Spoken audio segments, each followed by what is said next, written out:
What's going on, Zackpack? Welcome back, and if you're new here, a big hello to you.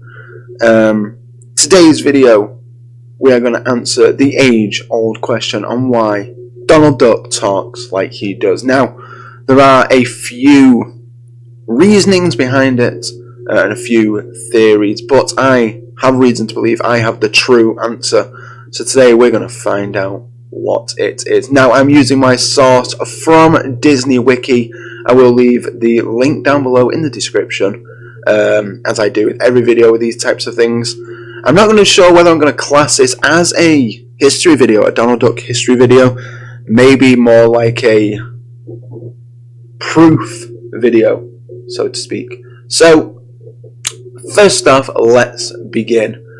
Donald Duck talk, which is formally called buccal speech, is an form of vocalization which uses the inner cheek to produce sound rather than the larynx. The speech is most closely associated with the Disney cartoon character Donald Duck, whose voice was created and performed by the voice actor Clarence Nash and by Tony Anselmo after Nash's passing in 1985. Nash discovered buccal speech while trying to mimic his pet goat Mary in his days before Disney.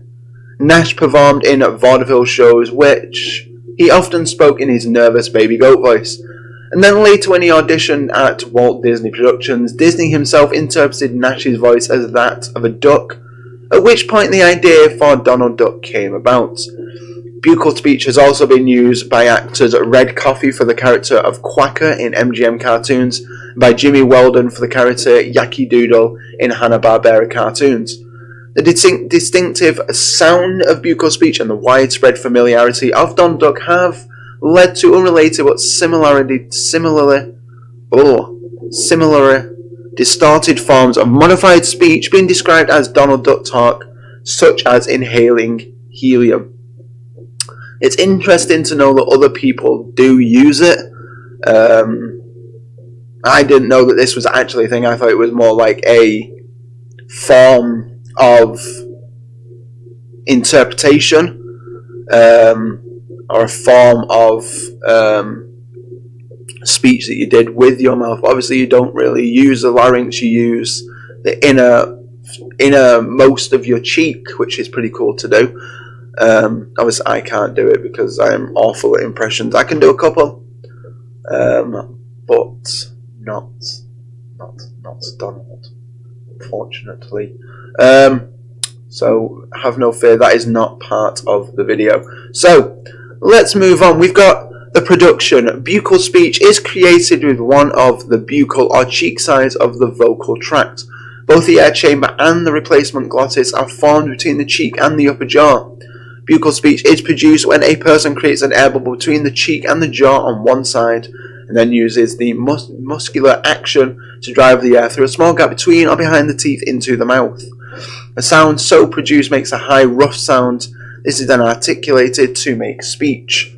Speech sounds made in this way are difficult to hear and have a raised pitch. The technique can be used to sing and is usually acquired as taught or a self-learnt skill and used for entertainment. That makes sense. Obviously, Clarence Nash taught himself how to do it. But, you know, it's cool to know that he actually did. He did teach it himself. It's pretty cool to hear that. Moving on, there are other ways that it is not taught, but described as, we've got hyperbaric speech, and that is speech made when breathing helium gas is often called Donald Duck talk. This gas mixture alters sound waves due to its low weight and density.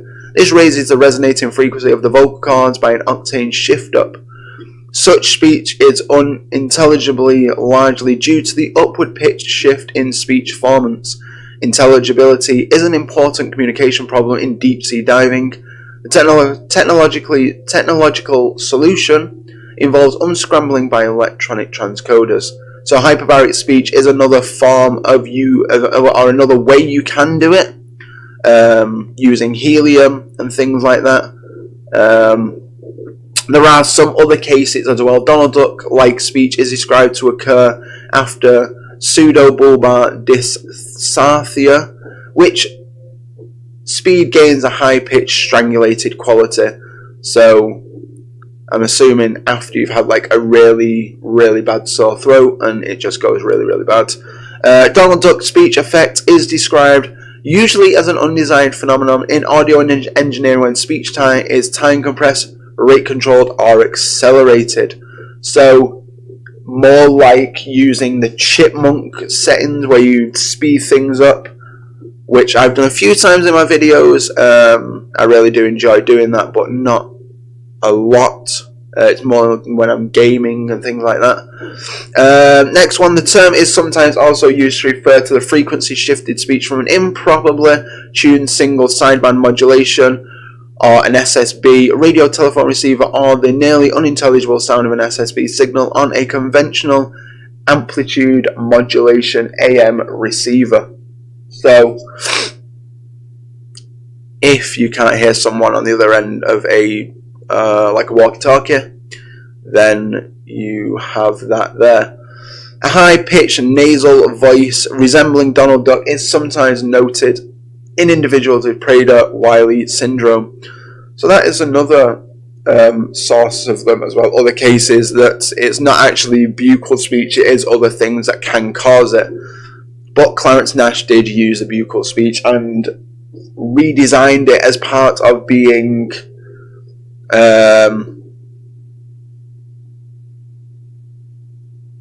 designed as using the buccal speech and redesigning it as the Donald Duck talk for us all to know and love. So that is the age-old question, and the reason I am answering this question is because a while back on a live stream I was asked why does Daisy talk normally and Donald doesn't.